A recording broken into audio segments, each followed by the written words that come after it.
1905 সালে মানিকতলায় প্রথম কারখানা তৈরি করে বেঙ্গল কেমিক্যালস। 6 এর দশক থেকে শুরু হয় কোম্পানির পিছু হটা। 8 এর দশকের গোড়ায় কোম্পানি অধিগ্রহণ করে কেন্দ্রীয় সরকার। 30 বছর পর এই অলাভজনক সংস্থা আর চালাতে রাজি নয় কেন্দ্র। 28শে ডিসেম্বর 2016 বেঙ্গল কেমিক্যালের ঝাপ বন্ধের সিদ্ধান্ত নেয় কেন্দ্র। বিজ্ঞপ্তি জারি করে জানিয়ে দেওয়া হয় বিক্রি করা হবে ধুঁকতে থাকা বেঙ্গল কেমিক্যালস। সংস্থার এমডির কাছে চিঠি পাঠায় সার ও রসায়ন মন্ত্রক। নিলামের বিজ্ঞপ্তিও জারি হয়।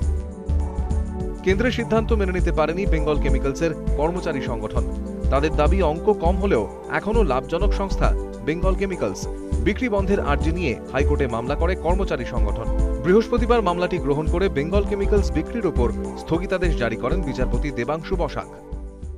যেখানে যোগব্যায়ামের পেছনে কোটি কোটি টাকা কেন্দ্রীয় সরকার অপচয় করছে, তো সেক্ষেত্রে কিছু টাকা যদি বেঙ্গল কেমিক্যালের মতো একটা ঐতিহ্যশালী প্রতিষ্ঠানের পেছনে খরচা হয়, সরকারের তো উৎসাহ নিয়ে খরচা করা উচিত এই সংস্থাকে বাঁচিয়ে রাখার জন্য।